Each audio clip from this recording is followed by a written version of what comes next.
My name is Grant Urban again.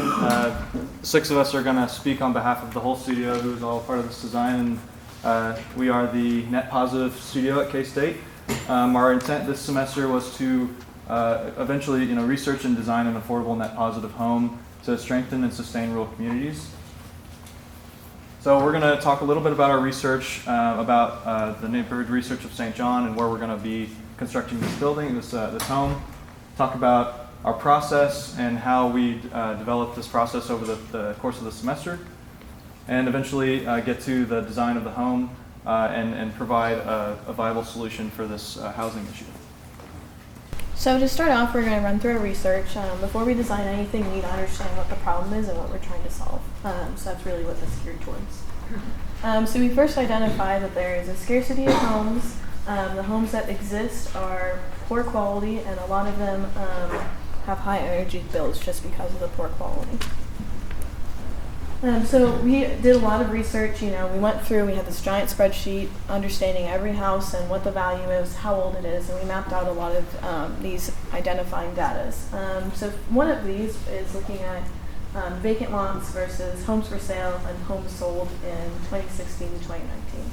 So we're kind of wanting to understand, if you're coming to this community, what are your options? Do you have to buy new, and how much does that cost? So then we are looking at, current homes for sale, and there aren't very many homes for sale for starters, and the homes that are for sale are very poor quality. So we're kind of looking at overall as a community, is this just the homes that are for sale, or is this the overall community? So we kind of understood that 81% of the homes in St. John are below 50% quality. So we would really like to kind of change that and provide more options. And through this, we understood that most of the homes' lifespans are around 80 years old, and that's pretty long for a house. So then we understood, or after we figured out what the current housing situation is, we looked at what's our target audience, who is going to be buying this house. And we identified that this person is probably from 25 to 44, understanding this is a younger couple, maybe has a family, so providing multiple bedrooms was important. And we also wanted to look at, okay, what can this community afford, and what kind of a home should we be building that everyone can afford, starting off if you're 25, moving in from a different community. And so then we understood, okay, this is how much you can kind of afford. How does the energy bills kind of affect your different options? So we looked at most of the homes, 1920s home, which is average age, and this is pretty much the energy bills based on poor windows, bad insulation, bad quality, and how much you'll be paying every year for energy. Looking at a newer built home, you can drop that number quite a bit. And if you build a brand new home, which is pretty expensive, these numbers don't change too much. And that was one thing that we kind of, our aha moment, that this shouldn't just be a brand new house. It needs to be energy efficient to be able to provide this lower cost per year. Now we say that your energy bill is going to be $487, but really this will have solar panels, and that will be offset, kind of what Michael Gibson was talking about before, that this cost will be offset. So what does this mean? We identified these problems. First, there's a lack of homes. Next, that there is, we need to improve the energy efficiency of the house that we designed, and that it really needs to be a good quality home that will last for a very long time. So then we go into a little bit about our process, and Evan's going to talk a little bit about the research behind the design of a home and what you need in a space and what you might not need, and what you really need to value as far as the design goes. So kind of for a starting block, we kind of wanted to take a step back and take kind of like a psychological approach to this and kind of see what kind of factors are affecting homes today in that kind of aspect. And with a lot of the research we did do, it kept coming up again and again, kind of the technology aspect of today's times. And whether that's like having multiple TVs in the house in every bedroom, only one TV in the living room, whether it's being on your computer in every bedroom or only checking emails like one time a day. There was a lot of factors that kind of led us to kind of make conclusions and base a lot of our design process off the research from kind of this technology aspect. If you want to go to the next slide.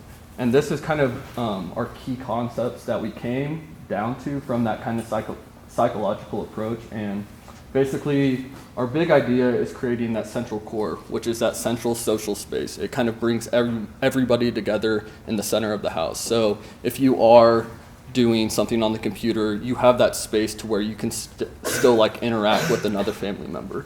And then our another concept was kind of creating privacy, but not creating isolation. So that kind of goes into the idea of having no long hallways. So if you have a bedroom at a long hallway, that can maybe feel isolated in that back bedroom where you cannot connect with someone that is in that social space in the center. So by taking away kind of the hallways, you can still create privacy by just closing the door, but you're not isolated from everybody else. So you can just open up that door and still have that communication and face-to-face contact. And then also the exterior connection.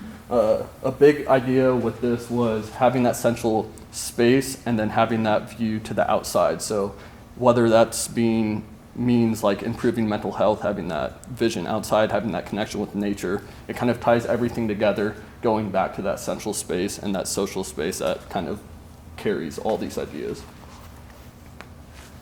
So a little bit about our process. Again, I think most of you might have seen the projects that were outside on the boards.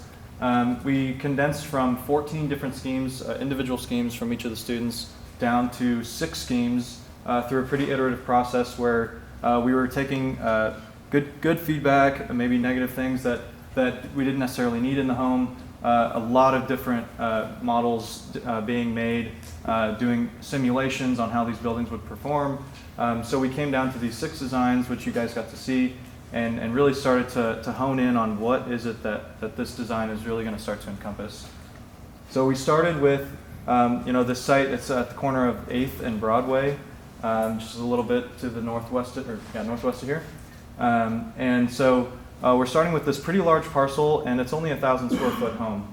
So what we are proposing is that we split the parcel in half and actually make this an opportunity for 2 separate houses to be built, considering the size of the house. So we start with that idea again of Evan was saying of this central core.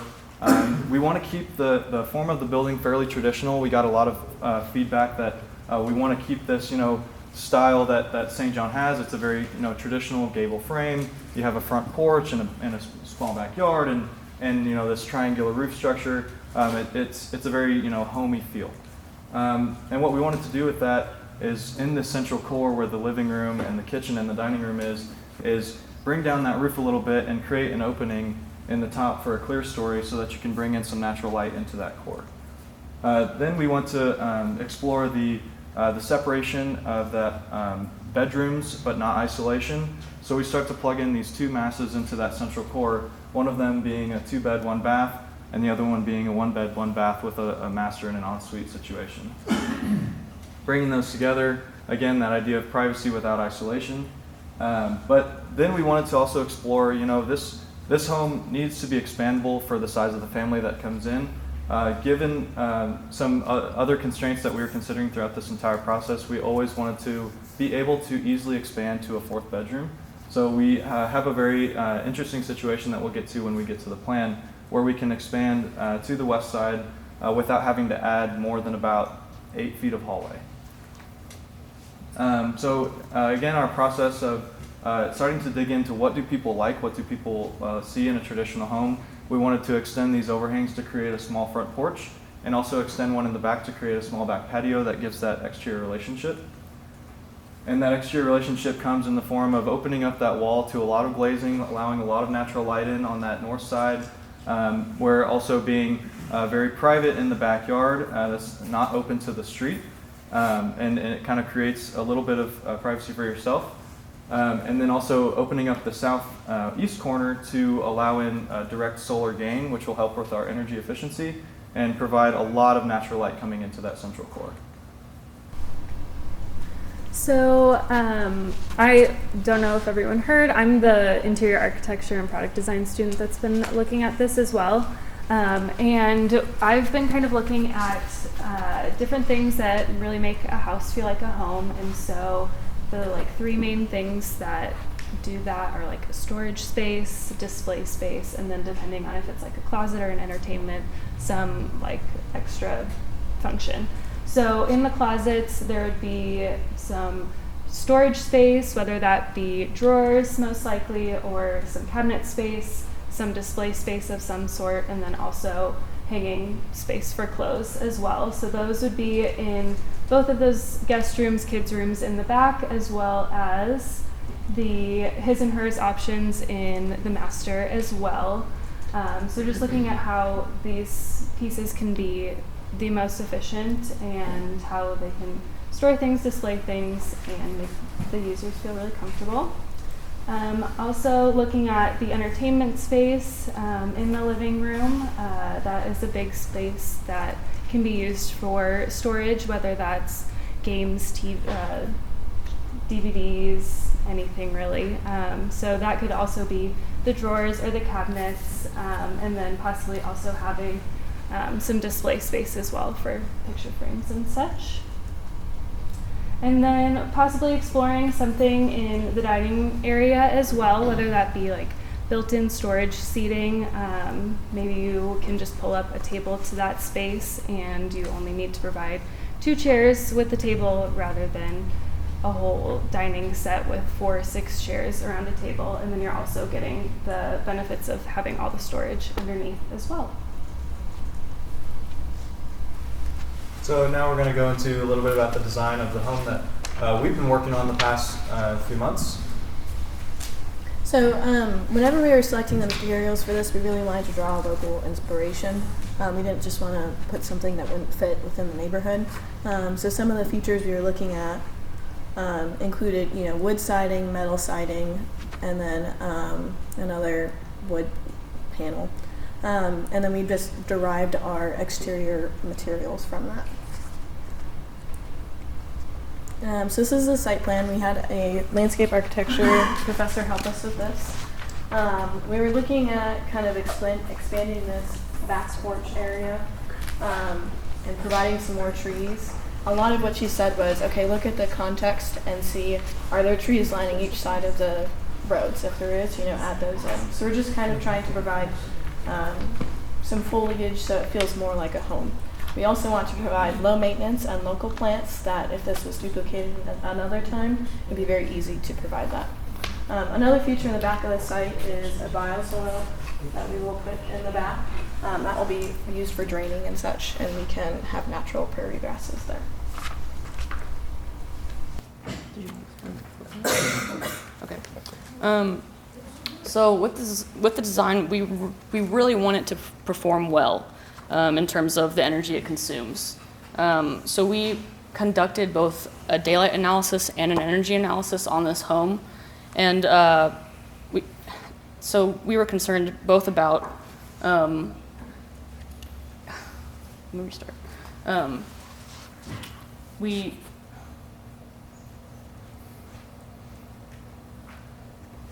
Okay, so with the energy analysis and the daylight analysis that we were doing, we wanted to be very deliberate about where we are, placing windows. So this is more than about where we're going to have solar panels in the home. This is about what we can do with the design that's going to make this house perform the best that it possibly can. So here on the southern side of the building, where the dining room would be, we have a large amount of glazing, and that would be where we're going to get some thermal gain.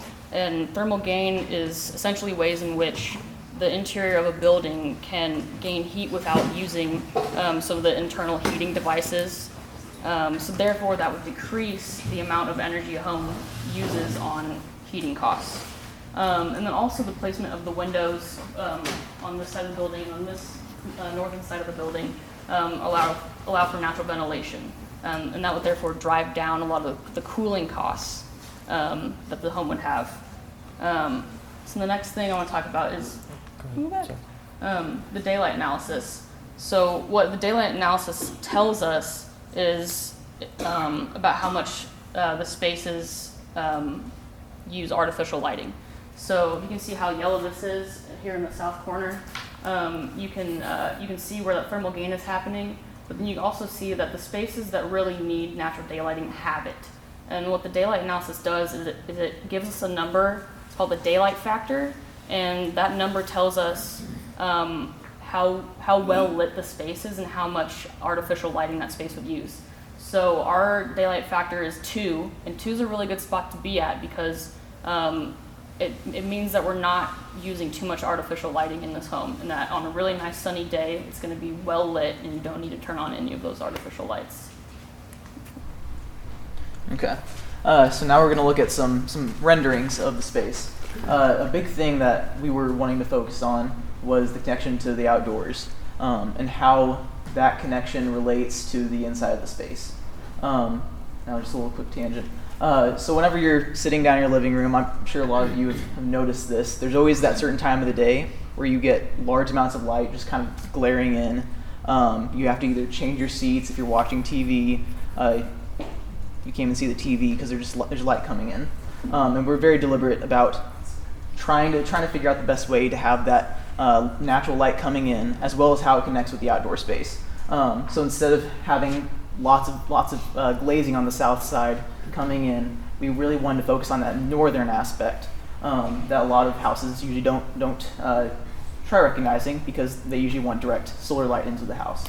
And so to do that, we had lots of glazing on the northern face of the house, as well as having clear stories that you can see right here, and having those clear stories come in and really providing a lot of natural light without having that glare that normally you'd have inside your house. So you're warm, you're comfortable, you can easily see what's going on inside the house, but you're not having those negative effects that normally would happen whenever you have southern-facing windows. And then you can also see a lot of, we can start to move into a few of the materiality choices. We're really wanting to use a finished plywood for a lot of casework and custom pieces, as well as using a matte finished concrete. We can move to the next one for that. And the reason we really want to use matte finished concrete is you're already going to have concrete when you're building this structure. And we can choose to decide how the client may want their flooring to look, or we can leave that matte finished concrete alone. It reduces cost, and people can come back in at a later time and they can decide for themselves how they want their flooring to look. It really adds to that level of customization, how we've talked about we can build on this house later. It really allows people that are moving into this house to really make it their home versus some architect just deciding how it's going to look for them. Here you can see some more views. We wanted to leave the structure exposed, and you can really see how much height that gives the space, how much bigger it feels. Even though it's only a 1,000 square foot home, it feels so much bigger than most 1,000 square foot homes because you really have that verticality as well as that open horizontal space while still having these individual spaces working throughout it. Here's a view of the kitchen. Nice family playing. And yeah, you just get an idea of really how much space you have to work with here. And a lot of these elements are either going to be custom work or it's going to be movable pieces that allow you to really decide how your home looks, and not just some random entity deciding for you. One feature, go back. We would like to create a movable island so that if you kind of need to create more space within the kitchen, if you have two cooks instead of one, you can kind of move that, or you can use it for different functions in the living room as well. And there's a good exterior rendering. And as Kat had mentioned, we're really wanting to use a wood siding, which is represented by the white element. It's a larger white element on the screen. We're working with maybe some kind of reclaimed lumber of some kind, and that's represented by the wooden elements, and then metal siding, and really working with different materialities to create a more aesthetically pleasing space. So some of the characteristics of this home, we want to provide really good insulation. So we're talking like R26 walls, R10 continuous insulation in the foundation, really high performing windows, high efficiency HVAC system, and tankless water heaters. So just some. To give you an idea how big this home is, it's around 1098 square feet. We did cost estimation for this project, and that came out to be about $120,000. And then the energy it consumes is about 13 kilobtu's per square foot. And then our energy analysis is telling us that this home, that the utility cost would be $457 per year, but that would be offset by the panels, so it would really be $0 per year. Oh. Yeah, so our next steps are we're going to begin to do a construction document set to begin kind of understanding how exactly this building is going to go together technically. We're going to start working a lot more in the shop and building mock-ups of different connections, making sure that it's performing properly, and we're going to do a lot of that next semester when we start to build these prefabricated panels that we're going to end up shipping to St. John to be built on site, which hopefully we're going to be able to be a part of. So we're open to any kind of feedback from you guys on what you guys think of the house, what you guys feel about how it's fitting in the town, and just kind of get your guys' feedback on the direction that we're leading. So I'll open it up to you guys for any kind of questions.